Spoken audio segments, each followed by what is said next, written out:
मित्रों, हमारे पिछले वीडियो में जो रामायण में मिलावट से संबंधित विषयों पर आधारित था, उसमें हमने वीडियो के अंत में एक बात कही थी कि इसी रामायण में, इसी वाल्मीकि रामायण में वो कसौटी दी गई है जिसके ऊपर सारी मिलावटों को कसा जा सकता है, सारी मिलावटों को जांचा जा सकता है।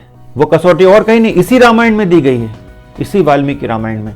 तो आज इसी विषय पर चर्चा होगी और उन्हीं कसौटियों की चर्चा होगी कि ऐसा क्या है जिसके आधार पर कहा जा सकता है कि इस रामायण में दिया गया कोई सर्ग यानी अध्याय, चैप्टर या श्लोक मिलावटी है अथवा नहीं, या यदि कोई कांड है तो वो क्या पूरा का पूरा कांड ही मिलावटी है। ये सब देखने के लिए आज इस विषय में, इस वीडियो में चर्चा करेंगे।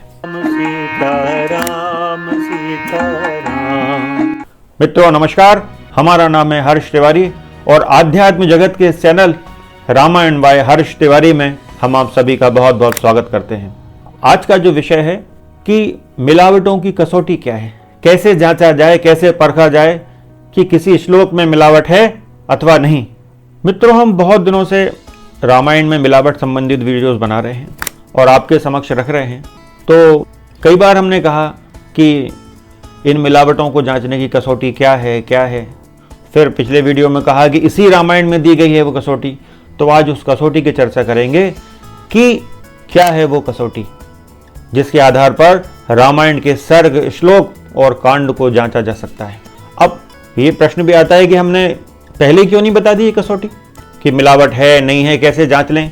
पहले या दूसरे वीडियो में क्यों नहीं बता दिया हमने, इतना लंबा क्यों खींचा है? तो उसका कारण है, उसका कारण ये है कि हम सनातनियों में ही ऐसे बहुत से लोग हैं जिन लोगों को वाल्मीकि रामायण का ज्ञान नहीं है। अधिकांश लोग तुलसीदास कृत रामचरितमानस को ही रामायण समझते हैं, उनको वाल्मीकि रामायण का ज्ञान नहीं है, सुना ही नहीं उन्होंने वाल्मीकि रामायण नाम। अब कारण क्या है? क्योंकि तुलसीदास जी की जो रामचरितमानस है उसमें आखिरी में जो आरती दी गई है कि आरती श्री रामायण जी की, उसके कारण ये कन्फ्यूजन पैदा हो गया है कि लोग इसी को, रामचरितमानस को ही रामायण समझने लगे। लेकिन ये तो रामायण नहीं है ना, रामायण है वाल्मीकि रामायण। जितने भी ग्रंथ मौजूद हैं रामायण संबंधी वे सारे वाल्मीकि रामायण पर आधारित हैं, वो नए ग्रंथ हों या प्राचीन। क्योंकि सबसे पहला जो ग्रंथ लिखा गया भगवान राम पर जो ऑथेंटिक है वो है श्रीमद् वाल्मीकि रामायण। अब ये ऑथेंटिक क्यों है? क्योंकि वाल्मीकि जी भगवान राम के समकालीन हैं। उन्होंने राम जी से आमने सामने बैठकर बातें की हैं, माता सीता के दर्शन किए हैं, लक्ष्मण जी को देखा है। तो उनका लिखा हुआ ही ऑथेंटिक माना जा सकता है। और बाकी जो हैं, जो बाद के समय की रामायण हैं, वो इसी रामायण की नकल है। अलग अलग संस्करणों में अलग अलग बातें लिखी गई हैं, लेकिन ओरिजिनल जो रामायण है वो है वाल्मीकि रामायण। इन्हीं सब बातों को लोगों के समक्ष रखने के लिए हमने पूर्व में ऐसे वीडियोस बनाए जिसमें ये सारी बातें आ जाएं। तो भूमिका के रूप में हमको ये सब वीडियो बनाकर लोगों के समक्ष रखना था कि वाल्मीकि रामायण क्या है, मानस क्या है और दूसरी अन्य रामायण हैं उनमें क्या भेद है। तो इसलिए हमने भूमिका के रूप में पहले सब लोगों के समक्ष ये बातें रख दी। अब फाइनली देखते हैं कि इन मिलावटों की कसौटी क्या है। तो इस ग्रंथ की पहले योजना देखते हैं कि इस ग्रंथ की, रामायण ग्रंथ की योजना क्या है। कोई भी कार्य किया जाता है तो उसके लिए एक योजना बनाई जाती है। आज भी ऐसा है, पहले भी ऐसा रहा होगा कि हम लोग कोई भी काम करते हैं, छोटा हो या बड़ा, तो उसकी एक रूपरेखा हम लोग बनाते हैं, उसकी तैयारी करते हैं, उसकी योजना बनाते हैं। तो वाल्मीकि रामायण के लेखन की भी एक पूरी योजना है। अब वाल्मीकि रामायण का प्रारंभ कैसे होता है? वाल्मीकि रामायण का प्रारंभ होता है कि वाल्मीकि जी जो हैं वो नारद जी से प्रश्न पूछ रहे हैं और ये बाल कांड का प्रथम श्लोक है जिसमें नारद जी से प्रश्न पूछा जा रहा है। प्रश्न कौन पूछ रहे हैं? महर्षि वाल्मीकि। वो पूछते हैं कि संसार में सर्वश्रेष्ठ व्यक्ति कौन है, कौन है सबसे कर्तव्यनिष्ठ, दृढ़ संकल्प, जिसने एक बार वचन दे दिया, एक बार संकल्प ले लिया फिर उससे बदल नहीं सकते, सत्यवान, परम पराक्रमी, ऐसा व्यक्ति कौन है? ऐसे कुछ सवाल पूछते हैं वाल्मीकि जी नारद जी से और फिर नारद जी उसका उत्तर देते हैं। बालकांड का जो प्रथम श्लोक है वो यह है कि ओम तपः स्वाध्याय निरतम तपस्वी वाग्विदाम वरम नारदम परिप्रच्छ वाल्मीकिर मुनि पुंगवम, जिसका अर्थ है तपस्वी वाल्मीकि जी ने तपस्या और स्वाध्याय में लगे हुए विद्वानों में श्रेष्ठ मुनिवर नारद जी से पूछा।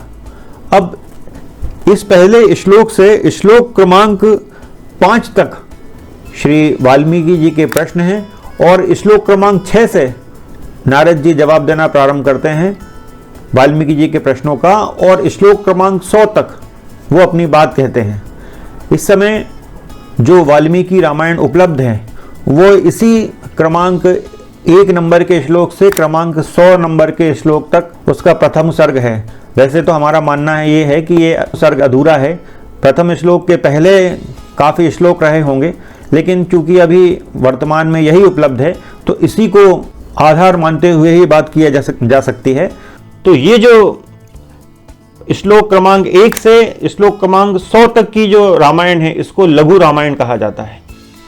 ये रामायण नारद जी ने वाल्मीकि जी को सुनाई है उनके प्रश्न पूछने पर। फिर अगला जो सर्ग है बालकांड का, उसमें ब्रह्मा जी आते हैं और ब्रह्मा जी वाल्मीकि जी से कहते हैं कि जैसी रामायण तुमको नारद ने सुनाई है उसी के अनुसार रामायण का लेखन कार्य करो।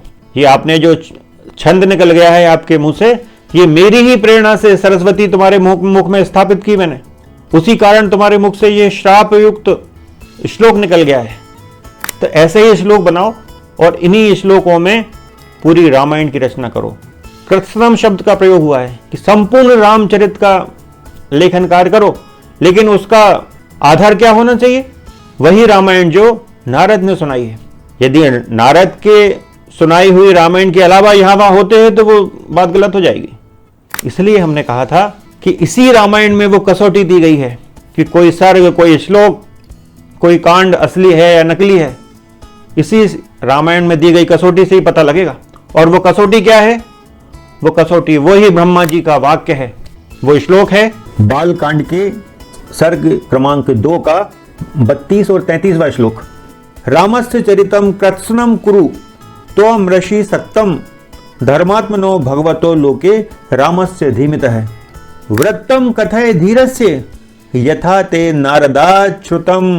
अब मित्रों, जैसा कि आपने देखा कि ब्रह्मा जी बिल्कुल स्पष्ट आदेश दे रहे हैं वाल्मीकि जी को कि जैसा नारद ने कहा है, नारद के मुख से तुमने जैसा सुना है उसी के आधार पर रामायण की रचना करो, राम के चरित्र की रचना करो। और उन्होंने आगे ये उनको वरदान भी दिया दिव्य दृष्टि का कि मैं तुम्हें दिव्य दृष्टि प्रदान करता हूं, जिससे क्या होगा कि राम के चरित्र का जो भी प्रकट अप्रकट चरित्र है, उनका माता सीता का जो भी प्रकट अप्रकट चरित्र है, वो सब तुम्हारे सामने प्रकट हो जाएगा। और भी जो पात्र हैं, लक्ष्मण हैं, भरत जी हैं, दशरथ जी हैं, जितने भी पात्र हैं, सभी लोगों का जो चरित्र है वो सब तुमको ज्ञात हो जाएगा इस दिव्य दृष्टि के माध्यम से। अच्छा, एक वरदान और देते हैं वो कि जब तक इस संसार में ये नदियां और पर्वत रहेंगे तुम्हारी ये रामायण जन जन में गाई जाती रहेगी। तो इसलिए आप लोगों ने देखा होगा कि इतनी मिलावट कर दी गई, राम के चरित्र पर दाग लगाने के पूरे प्रयास किए गए, लेकिन रामायण नष्ट नहीं हुई। आज भी राम का नाम उतने ही आदर से लिया जाता है। हाँ, मिलावटों के कारण थोड़ा सा कंफ्यूजन लोगों के मन में पैदा हुआ है, लेकिन रामायण आज भी गाई जा रही है और जब तक ये धरती है, धरती पर जीवन है, तब तक गाई जाती रहेगी। कारण क्या है? क्योंकि ब्रह्मा जी का ऐसा वरदान है वाल्मीकि को। उन्होंने आगे इस वरदान में क्या कहा? जब तक ये रामायण गाई जाती रहेगी तब तक तुम ऊपर नीचे, इसका अर्थ यह है कि स्वर्ग में, मृत्यु लोक में, अर्थात मेरे लोकों में तुम आवागमन अपनी इच्छानुसार करते रहोगे। ये ब्रह्मा जी का वाक्य है। तो उन्होंने पहली बात क्या कही कि जैसी रामायण नारद ने कही है उसी के आधार पर संपूर्ण रामचरित्र का लेखन कार्य करो, और जैसा श्लोक तुमने अभी श्राप में बोला है उन्हीं श्लोकों में करो। दिव्य दृष्टि भी दे दी कि राम जी का, माता सीता का पूरा चरित्र उनको पता लग जाएगा। उनको ये आशीर्वाद भी दे दिया कि ऐसा ही नहीं इस युग में, आगे भी युगों में तुम आ जा सकोगे राम कथा को कहने के लिए, सुनने के लिए, उसके प्रचार प्रसार के लिए तुम जब चाहोगे तब आ जाओगे। जब तक ये धरती रहेगी तुम्हारी ये राम कथा घर घर गाई जाती रहेगी। तो मित्रों, यही एकमात्र कसौटी है और ब्रह्मा जी का वचन है, असत्य तो हो नहीं सकता कि नारद ने जो रामायण वाल्मीकि महर्षि को जो सुनाई है वही है असली रामायण, और उसी के आधार पर यदि रामायण लिखी जाती है तो ही ऑथेंटिक मानी जाएगी, नहीं तो वो गलत हो जाएगी। जो उसकी जो रामायण की परिधि है वो नारद की लघु रामायण है। तो ये एक योजना है पूरी रामायण के लेखन की। तो यदि असली रामायण जो हम देखेंगे इसी रामायण में कि जब वाल्मीकि जी रामायण का प्रारंभ करते हैं तो बालकांड के पहले सर्ग में तो ये आ गया, नारद जी की द्वारा सुनाई गई लघु रामायण आ गई।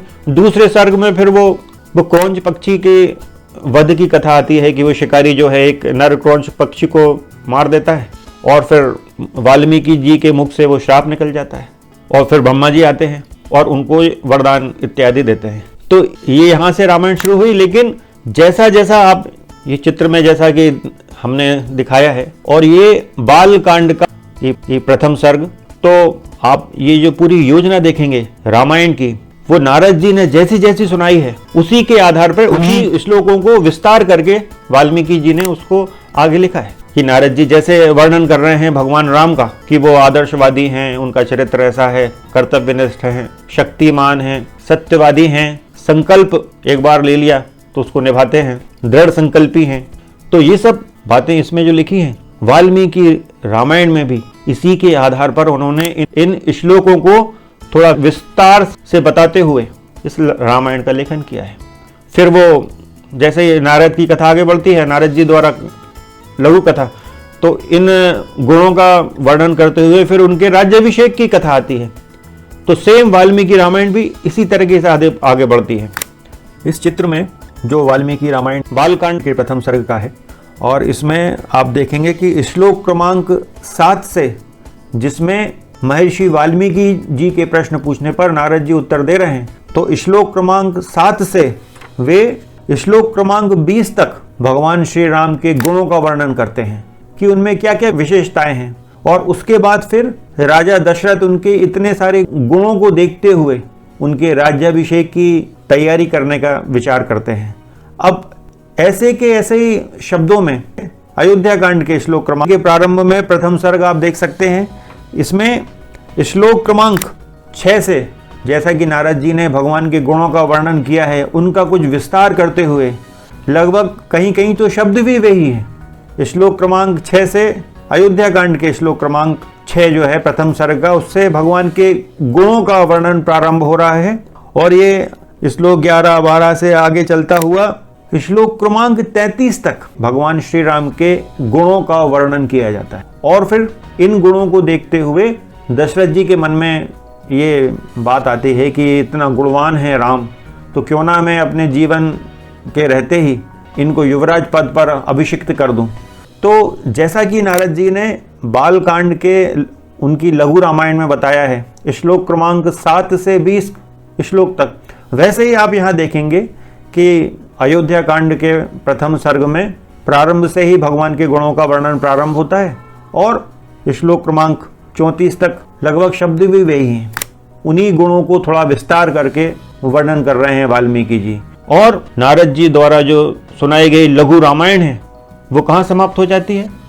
वो समाप्त होती है कि जैसे ही रावण का वध हुआ, तो रावण के वध के उपरांत जब भगवान पुष्पक विमान में माता सीता को प्राप्त करने के बाद अयोध्या आते हैं, उनका राज्याभिषेक होता है, तो वहां इस रामायण ग्रंथ की समाप्ति हो जाती है। जैसी जैसी फलश्रुति नारद जी ने वाल्मीकि जी को सुनाई है, लगभग उन्हीं शब्दों में फलश्रुति भी वहां कह दी गई है। भगवान के राज्याभिषेक के उपरांत वो फलश्रुति जैसी कि नारद जी ने बताई थी, वैसी की वैसी फलश्रुति वाल्मीकि जी ने उसको थोड़े विस्तार के साथ वहां लिखी है। इस चित्र के माध्यम से आप देख सकते हैं कि नारद जी द्वारा वाल्मीकि जी को जो लघु रामायण सुनाई जा रही है उसका 89वां श्लोक क्या कह रहा है? निष्पाप रामचंद्र जी ने भाइयों के साथ नंदीग्राम में अपनी जटा कटाकर सीता को पाने के अनंतर पुनः अपना राज्य प्राप्ति किया। और उसके बाद फिर उनके राजकाज का वर्णन आने लगता है कि कैसे कैसे उन्हें राज्य संभाला, और उसके बाद फलश्रुति कह दी गई है कि क्या क्या लाभ होगा। इसका 100वां श्लोक बड़ा महत्वपूर्ण है।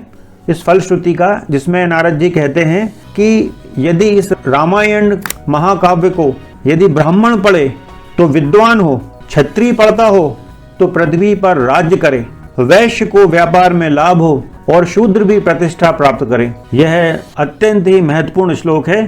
तो आपने देखा कि 89वें श्लोक से भगवान को राज्य प्राप्त होने के उपरांत 100वां श्लोक फलश्रुति का है। 3-4 श्लोकों में नारद जी फलश्रुति सुनाते हैं और यहाँ पर उनकी संक्षिप्त रामायण समाप्त हो जाती है। वाल्मीकि जी जो रामायण का वर्णन कर रहे हैं, इन्हीं श्लोकों के माध्यम से लघु रामायण के जो श्लोक हैं इनका विस्तार करके उन्होंने पूरी रामायण लिखी। युद्ध कांड पर वो अपनी वाल्मीकि रामायण को समाप्त कर रहे हैं। युद्ध कांड के सर्ग क्रमांक 128 के श्लोक क्रमांक 60 और उसके आगे के श्लोक आप देख सकते हैं, जिसमें भगवान को राज्याभिषेक हो गया है और यहाँ राज्याभिषेक का वर्णन हो रहा है। सीता जी बाजू में बैठी हैं भगवान के और राज्याभिषेक के अनेक श्लोक बताए गए हैं कि कैसे कैसे भगवान का राज्याभिषेक हुआ, कैसे देवताओं ने, सारे दरबारियों ने उनका राज्याभिषेक किया, उसके बाद भगवान ने कैसे राज्य किया, इन सब का अनेक श्लोकों में वर्णन है। और उसके बाद फलश्रुति कही गई है। राज्याभिषेक का भी लगभग वर्णन वैसा ही है जैसा नारद जी ने अपनी लघु रामायण में कहा है। और भगवान ने आगे राजकाज कैसे किया अपना, अनेक वर्षों तक जो उन्होंने राजकाज किया, वे शब्द भी लगभग वे ही हैं जो नारद जी के हैं। और उसके आगे फलश्रुति कह दी गई है कि इस रामायण को पढ़ने से क्या क्या लाभ होगा। तो ये सब जैसा कि नारद जी ने अपनी लघु रामायण में कहा है, लगभग उन्हीं शब्दों में युद्ध कांड के उपरांत यह वाल्मीकि रामायण भी समाप्त हो रही है। अब इसी फलश्रुति में युद्ध कांड का 119वां श्लोक बहुत महत्वपूर्ण हो जाता है, क्योंकि इसमें जो कहा गया है वो सुनिए। रामायण मिदम कृत्स्नम शृण्वतः पठतः सदा प्रीते सततम रामः सह ही विष्णु सनातनन। जो नित्य इस संपूर्ण रामायण का श्रवण एवं पाठ करता है, उस पर सनातन विष्णु स्वरूप भगवान श्री राम सदा प्रसन्न रहते हैं। अब इसमें संपूर्ण रामायण का आपको इस शब्द को बड़े ध्यान से सुनना चाहिए, क्योंकि इसके आगे तो उत्तरकांड लिखा गया है, लेकिन यहाँ ये इस युद्ध कांड के अंत में लिखा जा रहा है कि संपूर्ण रामायण, मतलब युद्ध कांड पर ही यह संपूर्ण रामायण समाप्त हो रही है। इस श्लोक को भी आप चित्र के माध्यम से बड़े आकार में देख सकते हैं। तो ये पूरी योजना है। अब बालकांड के द्वितीय सर्ग में एक बहुत महत्वपूर्ण श्लोक आता है और ये बालकांड का द्वितीय सर्ग का अंतिम श्लोक है। उसमें ये कहा जा रहा है, पहले आप श्लोक सुन लें।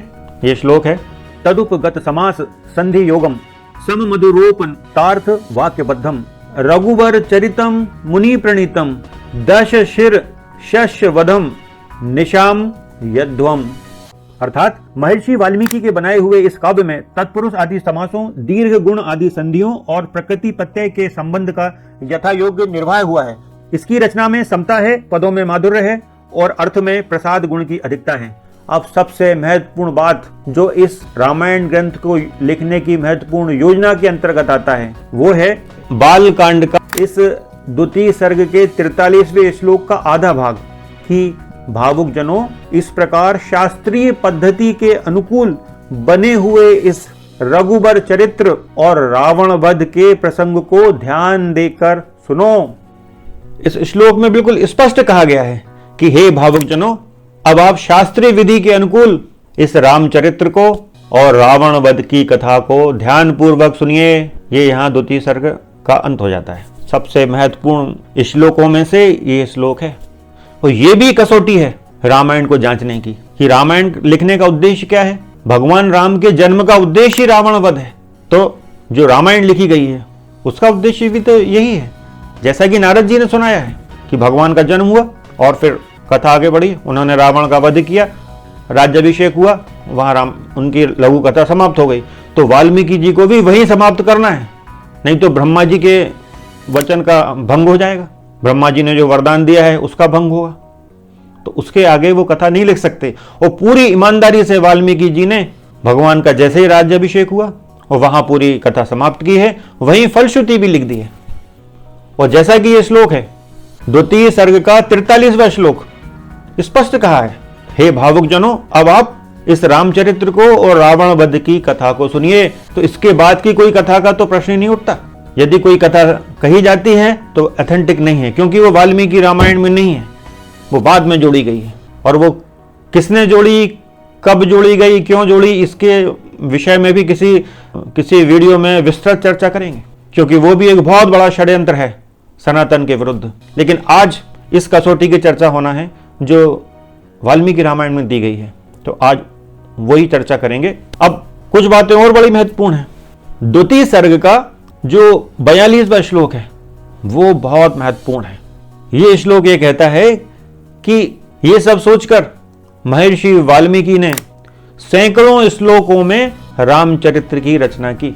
रामायण ग्रंथ में हजारों शब्द का प्रयोग नहीं है, सहस्त्रों शब्द का प्रयोग नहीं है, शतः शब्द का प्रयोग है, सैकड़ों शब्द का। अब जैसे ही तृतीय सर्ग में जाएंगे, चतुर्थ सर्ग में जाएंगे, तो वो मिलावटखोरों की उसमें वो माया जाल शुरू हो जाता है कि 24,000 श्लोक। चतुर्थ सर्ग में बोल दिया कि 24,000 श्लोकों में रामायण की रचना की, जबकि इसी वाल्मीकि रामायण के बालकांड का 42वां श्लोक स्वयं क्या कह रहा है कि सैकड़ों श्लोकों में रामचरित्र की रचना की। वो खत्म कहाँ होना है रामायण को? भगवान का जहां राज्याभिषेक हुआ वहां रामायण खत्म हो रही है। देखिए आप, हम आपको इन चित्रों के माध्यम से दिखाते हैं कि रामायण समाप्त हो रही है, तो वहीं फलश्रुति दी गई है। आप फलश्रुति भी पढ़िए। श्लोक क्रमांक 60 से भगवान का राज्याभिषेक हो जाता है और राज्याभिषेक के अनेक श्लोक बताए गए हैं कि कैसे कैसे भगवान का राज्याभिषेक हुआ, कैसे देवताओं ने, सारे दरबारियों ने उनका राज्याभिषेक किया, उसके बाद भगवान ने कैसे राज्य किया, इन सब का अनेक श्लोकों में वर्णन है। और उसके बाद फलश्रुति कही गई है कि इस रामायण को पढ़ने से क्या क्या लाभ होगा। तो ये सब जैसा कि नारद जी ने अपनी लघु रामायण में कहा है, लगभग उन्हीं शब्दों में युद्ध कांड के उपरांत यह वाल्मीकि रामायण भी समाप्त हो रही है। अब जैसा कि हमने पूर्व में निवेदित किया, इसी फलश्रुति में युद्ध कांड का 119वां श्लोक बहुत महत्वपूर्ण हो जाता है, क्योंकि इसमें जो कहा गया है वो सुनिए। जो नित्य इस संपूर्ण रामायण का श्रवण एवं पाठ करता है, उस पर सनातन विष्णु स्वरूप भगवान श्री राम सदा प्रसन्न रहते हैं। अब इसमें संपूर्ण रामायण का आपको इस शब्द को बड़े ध्यान से सुनना चाहिए, क्योंकि इसके आगे तो उत्तरकांड लिखा गया है, लेकिन यहाँ ये इस युद्ध कांड के अंत में लिखा जा रहा है कि संपूर्ण रामायण, मतलब युद्ध कांड पर ही यह संपूर्ण रामायण समाप्त हो रही है। इस श्लोक को भी आप चित्र के माध्यम से बड़े आकार में देख सकते हैं। तो इस प्रकार मित्रों स्पष्ट है कि जो भी चीज नारद जी द्वारा कही गई लघु रामायण में नहीं है तो वो रामायण में भी नहीं होगी। वाल्मीकि जी यदि कुछ लिखेंगे वो बाध्य हैं इस बात से, क्योंकि ब्रह्मा जी का ऐसा आदेश है कि जो नारद ने कथा सुनाई है उसी के अनुसार लिखना है। और कृत्स्नम शब्द का प्रयोग है, मतलब संपूर्ण रामायण वही है जो श्री नारद जी ने वाल्मीकि जी को सुनाई। संपूर्ण चरित्र है वो भगवान श्री राम का। वो शॉर्ट में सुनाई है तो आपको विस्तार करना है उस चीज का, क्योंकि आपको दिव्य दृष्टि दी गई है कि नारद जी ने जो शॉर्ट में बोला है आप उसका विस्तार करिए, उन छोटे छोटे सूत्रों का विस्तार कीजिए। तो मित्रों, जैसा कि हमने निवेदन किया था कि हम कसौटी बताएंगे रामायण को जांचने की, परखने की, तो आज हमने उस कसौटी को आपके समक्ष रखा है कि यही है किसी भी श्लोक की, किसी भी सर्ग की, किसी भी कांड की असलियत जानने की कसौटी। अब आगे के वीडियो में हम लोग इस कसौटी के आधार पर श्लोकों को परखेंगे कि नारद जी की लघु रामायण क्या कह रही है और वो श्लोक क्या कह रहा है। और यदि वो इसके विपरीत पाया जाता है, इसका मतलब यह है कि षड्यंत्रकारियों का वो षड्यंत्र है। तो आज बस इतना ही विषय हम लेकर आए थे, उस कसौटी को लेकर आए थे जिसकी इतने दिनों से चर्चा हो रही थी। वो कसौटी हमने आप सबके समक्ष रख दी है। हमने आपको बता दिया है कि ब्रह्मा जी ने अपना सर्टिफिकेट, अपना प्रमाण पत्र किस रामायण को दिया है, किस रामायण को ब्रह्मा जी ने सही स्वीकार किया है। और इन्हीं कसौटियों के आधार पर अब आगे की कथा को परखेंगे, जांचेंगे और आपके समक्ष रखेंगे। जय जय श्री सीताराम, जय सिया राम। एक विशेष निवेदन ये भी है, कृपया वीडियोस को सब्सक्राइब जरूर करें, शेयर करें, लाइक करें, और यदि कोई कन्फ्यूज़न हो तो कमेंट करें, कोई बात पूछना हो तो कमेंट कर पूछें। राम राम राम राम राम राम राम सीता राम सीता।